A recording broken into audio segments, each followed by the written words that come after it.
स्वागत है आप सभी का tech study ITI YouTube channel पर। रेलवे भर्ती बोर्ड की तरफ से लेवल 1 यानी ग्रुप डी की पोस्ट पे जो फॉर्म आए हुए थे उसका आप सब ने फॉर्म अप्लाई कर दिया होगा एंड लास्ट डेट भी यहाँ पे काफ़ी करीब है। और सबसे इम्पॉर्टेंट बात अब यहाँ पे है, अगर आपने फॉर्म भर दिया है तो ऐसे बहुत से छात्र होंगे, ऐसे बहुत से एस्पिरेंट्स होंगे जिन्होंने फॉर्म भरने में कुछ ना कुछ मिस्टेक कर दी होगी, या साइबर कैफ़े से आपने फॉर्म भरा होगा, वहाँ पे मिस्टेक हुई होगी।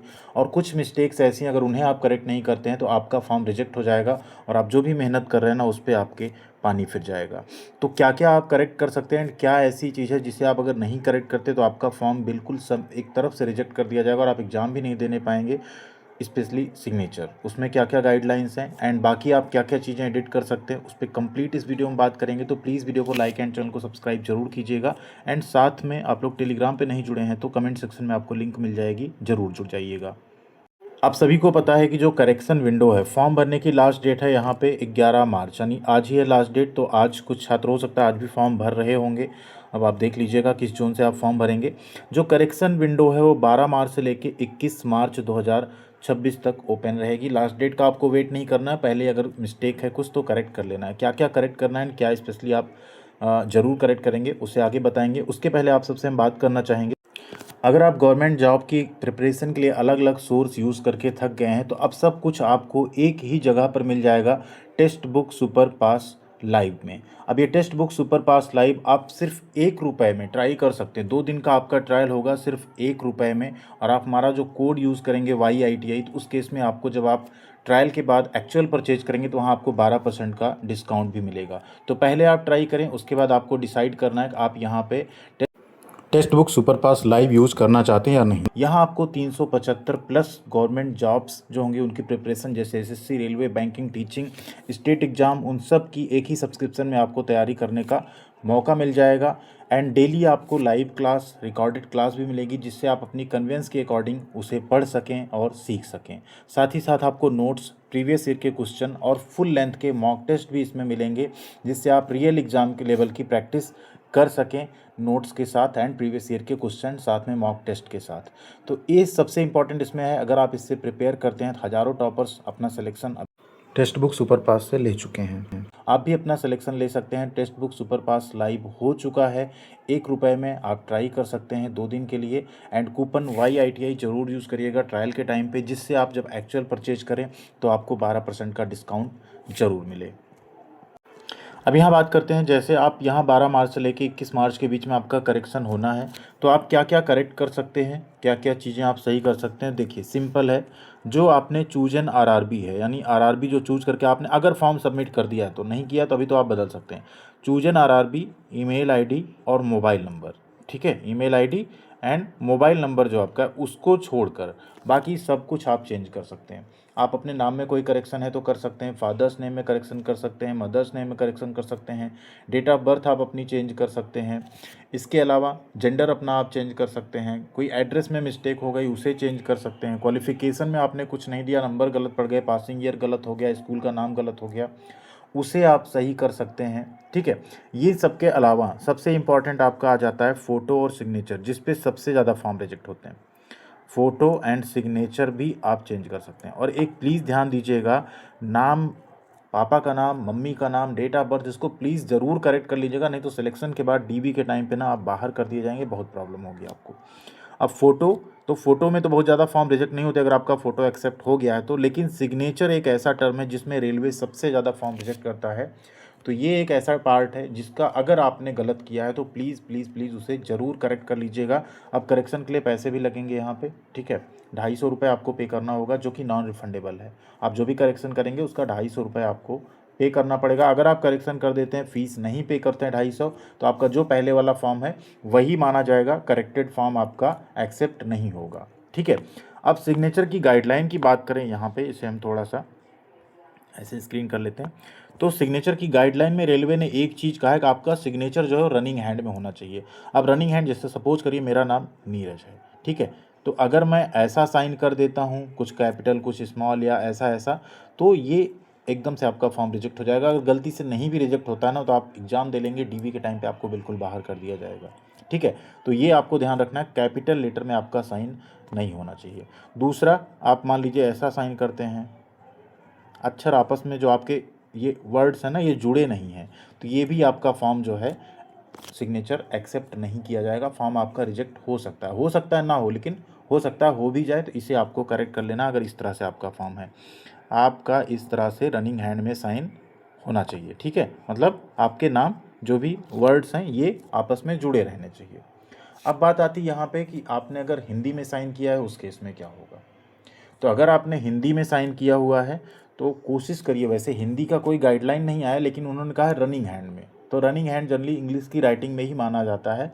तो बेहतर होगा अगर आपने हिंदी में साइन किया है तो इंग्लिश वाला रनिंग हैंड करके उसको चेंज कर लीजिए, आपके लिए अच्छा रहेगा, ठीक है। ये एक ऐसा पार्ट है ना जहाँ आपके फॉर्म सबसे ज़्यादा रिजेक्ट होते हैं। अब देखिए एक करेक्शन और यहाँ पे आता है, कई कैंडिडेट्स ऐसे हैं जिन्होंने यहाँ पे कैटेगरी गलत भर दी होगी, ठीक है। अब मान लीजिए आप एससी या एसटी कैटेगरी से हैं और गलती से आपने ओबीसी या कुछ और चूज़ कर दिया, तो फिर आपको बाद में प्रॉब्लम होगी। या आपने मान लीजिए यूआर चूज़ करके फॉर्म भर दिया है, ठीक है, या आप यूआर हैं, आपने एससी एसटी या ओबीसी गलती से चूज़ कर दिया है, उस केस में आप अपनी कैटेगरी भी चेंज कर सकते हैं और उसको तो ज़रूर ही कर लीजिएगा। मान लीजिए आप ओबीसी क्रीमी लेयर डाल चुके हैं, आप नॉन क्रीमी लेयर हैं, गलती से आपने क्रीमी लेयर डाल दिया, तो क्रीमी लेयर में तो आपको यूआर कैटेगरी ही माना जाएगा, कोई आपको ओबीसी वाले बेनिफिट मिलेंगे नहीं, तो उसे भी आप चेंज कर सकते हैं। लेकिन यहाँ पे एक ट्विस्ट है थोड़ा सा। अब मान लीजिए आप हैं एससी यूआर कैटेगरी से, ठीक है, और आपने एससी या एसटी कैटेगरी चूज करके अगर फॉर्म भर दिया है, उस केस में अगर आप अपनी कैटेगरी एससी एसटी से यूआर चेंज करते हैं तो आपको 250 मॉडिफिकेशन फ़ीस के साथ साथ 250 जो आपका एडिशनल फ़ीस है ना, जैसे एससी एसटी में 250 फीस रखी गई है, जनरल ओबीसी इन सब में आपकी 500 रुपये फ़ीस है, तो आपको 250 जो एडिशनल फ़ीस है वो भी पे करना पड़ेगा। मीन्स 250 करेक्शन की फ़ीस, 250 आपकी जो आपने कैटेगरी की फ़ीस अपनी नहीं पे की थी वो भी आपको पे करना पड़ेगा। तो ये है पूरा रूल यहाँ पे करेक्शन करने का। तो प्लीज़ अगर आप लोगों ने स्पेशली सीसीएस कैंडिडेट्स के लिए हम बता दें, अगर आप सीसीए कैंडिडेट्स हैं, ठीक है, तो आपने जो अप्रेंटिसशिप का अपना डिटेल दिया है, अगर अभी तक आपका रिजल्ट नहीं आया था, किसी रीज़न से आप नहीं दे पाएँ, तो वो रिजल्ट आ चुका हो तो उसका आप डिटेल दे दीजिए, उसे सबमिट कर दीजिए। और सबसे इम्पॉर्टेंट जो आप अपने मार्क्स भरेंगे ना, टोटल मार्क्स वाला कॉलम, वो प्लीज़ आप सही रखिएगा, ठीक है। उसे आप जो है सही से भरिएगा, कितना नंबर मिला, कितने में से मिला, उसमें कोई मिस्टेक मत करिएगा। एक और यहाँ पे हम रिक्वेस्ट करेंगे, ऐसे बहुत से कैंडिडेट्स पिछली वैकेंसी में भी हुआ है जिन्होंने रेलवे से अप्रेंटिसशिप नहीं की, कहीं और से की है, लेकिन उन्होंने सीसीएस को यस करके वहाँ पे अपना अप्रेंटिस का नंबर डाल के फॉर्म भर दिया है। तो आप लोग प्लीज़ हो सके तो उसे चेंज कर दीजिएगा, क्योंकि बाद में आपको ही प्रॉब्लम फेस करनी पड़ेगी, बाद में आपको ही वहाँ पे असुविधा होगी जब आप अगर रिटर्न निकाल लेते हैं उस केस में, ठीक है। तो कोशिश करिए उसे आप लोग हटा दीजिए, इससे कई चीज़ें होंगी, जो सीसीएस कैंडिडेट्स हैं वो परेशान भी नहीं होंगे, एक ही पैनल आएगा उसी में उनका सब काम हो जाएगा। नहीं तो कई पैनल आएंगे, उसमें फिर कई सारे कैंडिडेट्स ऐसे होते हैं जो होपलेस हो जाते हैं या वेट करते रहते हैं कि अगला रिजल्ट कब आएगा। तो जो भी नॉन सीसीए हैं और गलती से उन्होंने सीसीए भर दिया, उसे आप एडिट कर लीजिएगा। कुछ ऐसे भी कैंडिडेट्स हैं जो आईटीआई करते हैं और वो सीसीए में ही अपना डिटेल सारा डाल देते हैं, हमने आईटीआई के नंबर भर दिए गलती से वहाँ पे, तो जो आपने अप्रेंटिस में नंबर स्कोर किए हैं वो भरिएगा सीसीएस में, ठीक है। एक और क्वेश्चन आपका आता है कि सर हमने सीसीए में यस किया है, वहाँ पे अप्रेंटिस का डिटेल दे दिया है और क्वालिफिकेशन में हमने 10th और आईटीआई दी है, तो क्या वहाँ पे भी सीसीए का डिटेल देना ज़रूरी है? देखिए, अगर आपने सीसीए की जगह पे अप्रेंटिस का डिटेल दे दिया तो क्वालिफिकेशन में अगर आप उसे नहीं भी देते हैं तो कोई प्रॉब्लम नहीं होगा। आप सिर्फ 10th दे देते हैं, इवन आईटीआई भी नहीं देते हैं ना, तब भी कुछ नहीं होगा, क्योंकि एसेंशियल क्वालिफिकेशन 10th ही रखी गई है। बट अगर आपने 10th और आईटीआई दोनों किया है, फिर अप्रेंटिसशिप किया है, तो बिल्कुल आपको देना चाहिए अपनी टेक्निकल क्वालिफिकेशन वहाँ पर, उससे कोई प्रॉब्लम नहीं है, ठीक है। बट इन केस अगर आपने वहाँ पे सीसीए दे दिया है तो भी कोई दिक्कत नहीं है, नहीं दिया है तो भी कोई दिक्कत नहीं है, सिर्फ उस चीज़ के लिए आप फॉर्म को चेंज करने मत जाइएगा। सीसीए का डेटा एक जहाँ अगर आपने दे दिया है तो दूसरी यहाँ अप्रेंटिस का डेटा देना ज़रूरी नहीं है, ठीक है। ये इतनी चीज़ें हैं। बाकी अगर आपको लगता है कोई और क्वेश्चन है, आपका कोई डाउट है, तो कमेंट सेक्शन में एक बार ज़रूर पूछ लीजिएगा, हम रिप्लाई कर देंगे। या आप टेलीग्राम पे जुड़ के भी मैसेज कर सकते हैं, वहाँ पे भी हम आपको ज़रूर गाइड कर देंगे, ठीक है। तो इतनी चीज़ें हैं जिन्हें आप यहाँ पे चेंज कर सकते हैं। और 14 यहाँ पे आप लास्ट डेट के पहले पहले 12 मार्च से 21 मार्च तक है, लास्ट डेट से पहले पहले अपना करेक्शन ज़रूर कर लीजिएगा, जिससे आपका फॉर्म रिजेक्ट होने से बच जाए। या मान लीजिए रिजेक्ट ना भी हो और बाद में आपने जो मिस्टेक करी हुई है उससे आप बाद में डीवी के टाइम पे आपको इधर उधर परेशान ना होना पड़े, तो उन चीज़ों को आप ज़रूर यहाँ पे करेक्ट कर लीजिएगा। फॉर्म को एक बार चेक कर लीजिएगा, कोई नाम में मिस्टेक हो, पापा के नाम में मिस्टेक हो, डेट ऑफ बर्थ में मिस्टेक हो, इवन आपका एड्रेस में कोई मिस्टेक हो गई हो, या आपके नंबर्स या रोल नंबर या पासिंग ईयर, इन सब में कोई मिस्टेक हो गई हो, कैटेगरी में कोई मिस्टेक हो, इवन जो आपने पोस्ट प्रेफरेंस चूज किया है उसे भी आप चेंज कर सकते हैं। आपको लग रहा है आपका मेडिकल स्टैंडर्ड कुछ और है, आपने पोस्ट कुछ अलग डाल दी हैं, आपने ट्रैक मेंटेनर पहले कर दिया हो जिसकी हो सकता है कट ऑफ लो चली जाए, हाई पोस्ट की हाई जाए, तो उस हिसाब से भी आप जो है अपना थोड़ा सा अपनी पोस्ट प्रेफरेंस को भी जितनी बार चाहें बदल सकते हैं, लेकिन फीस आपको पे करनी होगी। तो सारी चीज़ें एक बार में बदल लेंगे ज़्यादा बेहतर। मान लीजिए कुछ चीज़ें आपने बदली, फिर आपको 2 दिन बाद लगता है हाँ हमें ये भी बदलना है, फिर आपको 250 देना पड़ेगा।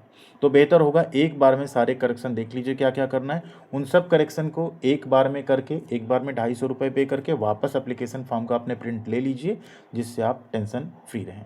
बाकी आपका जो भी सवाल हो, डाउट हो, कमेंट सेक्शन आपके लिए ओपन है, वहाँ पे आप लिख सकते हैं। थैंक यू वेरी मच, ख्याल रखिएगा अपना। जब करेक्शन स्टार्ट होगा तो कैसे स्टार्ट होगा, कैसे होगा, वो भी हम आपको करके बता देंगे। थैंक यू, ख्याल रखिएगा अपना। मिलते हैं अगली अपडेट के साथ अगले वीडियो में। कमेंट सेक्शन में और डिस्क्रिप्शन में आपको लिंक मिल जाएगी, वहाँ से टेक्स्ट बुक का जो सुपर पास है इसे लेना आप बिल्कुल मत भूलिएगा। Thank you.